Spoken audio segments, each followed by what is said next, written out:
드라마 시그널에 이어 킹덤으로 국내 여성 작가 중 말 그대로 탑티어가 된 김은희 작가의 최신작 악귀의 반응이 심상치 않습니다. 특히 눈여겨볼 만한 건 많은 악귀 팬들이 앞으로의 이야기를 예측하며 이른바 궁예질에 여념이 없는 모습을 보이고 있다는 건데요. 이는 치밀한 복선을 통한 전개를 좋아하는 김은희 작가의 특성상 작품 안에 다양한 단서가 교묘하게 뿌려져 있어 궁금증을 더욱 유발하는 것이라 생각합니다. 이런 점은 특히 전작 킹덤과 유사하죠. 김은희 작가가 보여준 전개, 인물 구도, 문제의 원인을 알아내기 위한 그 방식이 비슷하며 사건의 배우에 또 다른 배우가 있다는 암시 또한 여전히 짙게 깔려있다고 말할 수 있습니다. 그만큼 악귀와 킹덤을 비교하며 앞으로의 전개를 예측하는 시간을 갖는 것도 충분한 값어치가 있다는 생각이 드는데요. 물론 이 예측은 드라마의 결말과 당연히 다를 수 있으므로 어디까지나 재미 위주로 감상해 주셨으면 합니다. 그럼 거두절미하고 킹덤을 통한 악귀 궁예질을 시작하겠습니다. 결말 예측을 위해 먼저 얘기해야 할 것은 역시 악귀와 킹덤 두 작품이 어디서 시작되는지일 것입니다. 저는 두 작품의 시작이 비일상적인 것의 일상으로의 침입이라고 생각합니다. 거칠게 말하자면 두 작품은 비일상적인 것으로 인해 일상이 파괴되고 이를 복구하기 위한 사람들의 이야기라고 말할 수 있는 것이죠. 그리고 이 비일상적인 것에 해당하는 것은 킹덤에서는 좀비, 생사역에 해당하고 악귀에서는 귀신이 이에 해당하죠.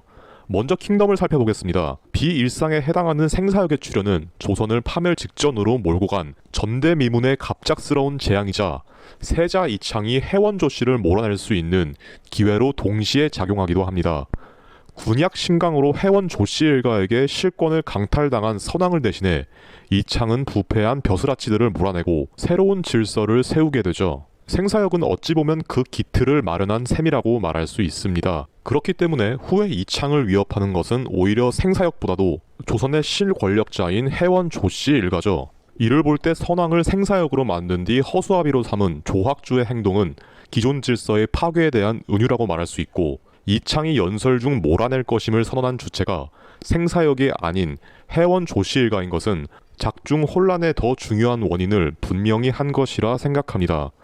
그렇기에 생사기는 없어져야 할 재난이지만 작중 주적이라고 말할 수는 없으며 오히려 그 원인을 밝혀 바로잡아야 하는 역병 같은 것이라고 할 수 있죠.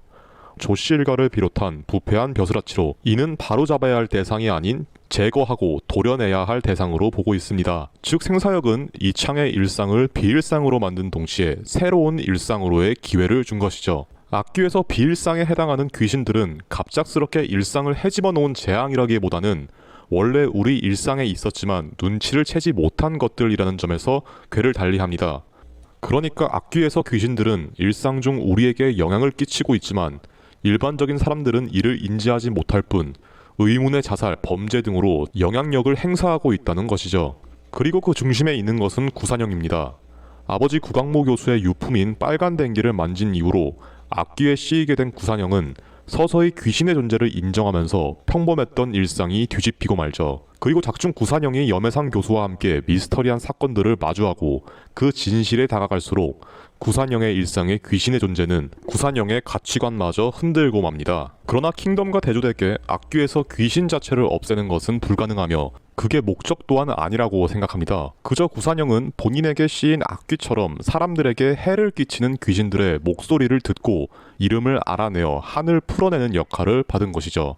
귀신의 존재를 없앨 정도의 힘을 얻은 것은 단연코 아니라고 말할 수 있습니다. 이는 구산영보다 훨씬 귀신에 대해 해박한 지식을 지닌 염혜상도 마찬가지입니다. 악귀의 종류를 알아내고 이승에서의 한을 풀어 귀신이 스스로 떠나게끔 만들어주는 것이지 귀신은 물리쳐서 없앨 수 있는 것이 아니라는 걸 유추할 수 있죠. 그렇기에 넓은 의미에서 보면 악귀에서의 세계관 속 귀신의 존재는 공존의 대상이라고 볼 수도 있습니다. 정리하자면 악귀에서 귀신은 원래 인지하지 못한 일상에 해당하는 비일상적인 것이었고 이를 구산영이 인지하자 구산영이 알던 세계는 완전히 새로운 국면을 맞이했다는 것이죠. 이는 킹덤의 생사역이 이창에게 그러한 것처럼 귀신 또한 취준생 구산영의 일상을 변하게 만들어준 존재라는 점에서 공통점이 있습니다. 두 작품은 비일상적인 것의 침입으로 인해 일상이 깨지고 더 나은 일상으로 나아가는 양상을 하고 있습니다. 즉 주인공들의 일상의 변화에 초점을 두고 있다는 점에서 두 작품은 유사한 방향을 지닐 수밖에 없다고 생각합니다. 또한 앞서 언급했던 것처럼 킹덤의 흑막은 회원 조씨 가문이라고 할 수 있습니다. 킹덤 시즌 1, 2를 통틀어 이창이 실권을 취하는 데 가장 장애물이 되었던 것은 역시 회원 조씨 가문이었기 때문이죠. 이러한 흑막은 여전히 악귀에서도 존재합니다. 이는 나병이를 주축으로 한 중현 캐피탈 일가죠. 회사의 이름을 볼 때는 대출 등 대부업을 전문으로 하는 금융업 회사로 보여집니다. 정확히 본 회사에 대한 설명은 없다시피 하지만 대략 그려지는 모습을 보면 꽤 거대한 규모의 회사라는 것을 알 수 있죠. 눈여겨볼 것은 이 중현 캐피탈 일가가 어떻게 그 재산을 끌어모았냐는 것입니다. 중현 캐피탈이 이토록 거대한 회사를 세울 수 있던 까닭은 나병이의 친모인 무당 최만월 덕분이었죠. 뛰어난 실력으로 과거 마을에서 만신 역할을 수행하던 최만월은 모종의 이유로 인해 어린 아이들을 잔인하게 살해해 퇴자기로 만드는 일을 계속해왔습니다. 이 퇴자기가 바로 구산영에게 씌인 악귀로 귀신들 중에서도 특히 처리하기 어려운 존재로 그려지고 있죠. 이 악귀 자체의 영역은 그리 대단하지 않을지도 모르지만 염해상이나 구광모 교수가 일생을 바쳐 그 종류와 목적을 밝히는 데 실패한 것을 보면 여간 처리하기 까다로운 존재라는 것을 알 수 있습니다. 그리고 최만월은 이 악귀를 어떤 이유로 조종할 수 있었고 이를 통해 막대한 이윤을 벌어들여 지금의 중현 캐피탈을 세웠다는 가설을 세울 수 있죠.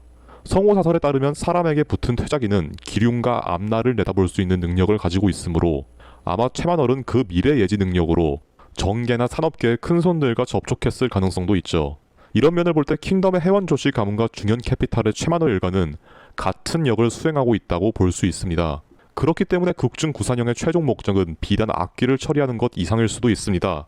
본 악귀의 정체가 퇴자기인 것이 기정사실화가 된 상황, 악귀가 원하는 바가 중현 캐피탈 일가의 멸족일 수도 있는 상황이고 그렇게 된다면 염해상이란 변수를 두고 선택의 기로에 서야 하기 때문이죠. 이 이상으로 왜 하필 악귀의 영매가 구산형이어야 했는지의 이유 또한 밝혀져야겠지만 이는 너무 다양한 변수가 있으니 다음에 다뤄보는 시간을 가지도록 하죠. 마무리를 하며 저는 개인적으로 악귀가 전형적인 오컬트 장르물을 넘어 청년들의 현실을 은유하는 청춘 드라마의 특징 또한 다분히 지녔다고 생각합니다. 킹덤에서 이창의 이야기가 좀비물을 빗댄 건국설화의 이야기로 그 끝은 찬란한 새로운 조선을 보여주며 끝날 것임을 어렴풋이 예상할 수 있죠. 비슷한 맥락에서 악귀는 불합리한 일을 처음 마주한 청춘들의 위태로운 발자취를 귀신을 통해 은유한 이야기라고 볼 수 있습니다. 구산형은 악귀에 씌이기 전 그저 살기 위해 돈을 벌어야 했고 악귀에 씌인 뒤에는 자신의 근원과 비밀을 파헤치기 위해 나아가야만 했죠. 이런 면에서 악귀는 구산형이 본인의 정체성을 찾아가는 과정이라고 볼 수도 있습니다. 구산형이 취업준비생, 아직 뚜렷한 직업이 없는 불완전한 사회 새내기로 설정된 이유도 이것에 있다고 생각합니다. 그렇기 때문에 저는 아마 결말에 이르러서 구산형은 자신의 뿌리, 애증의 관계였던 친부 구광모 교수를 인정하며 자신 또한 염해상이나 구광모와 마찬가지인 민속학자의 길을 걷지 않을까 생각합니다. 말했다시피 악귀에서 귀신은 계속 존재할 수밖에 없으니 그 한을 풀어줄 사람 또한 있어야 하기 때문이죠. 물론 이는 어디까지나 예측에 불과하지만 말이죠. 킹덤과 비교하여 악귀 결말을 예측하는 시간은 여기까지로 하도록 하겠습니다. 저는 다음에 더욱 재밌는 영상으로 찾아뵙겠습니다. 구독, 좋아요, 알림은 영상을 만드는 데 많은 도움이 됩니다. 감사합니다.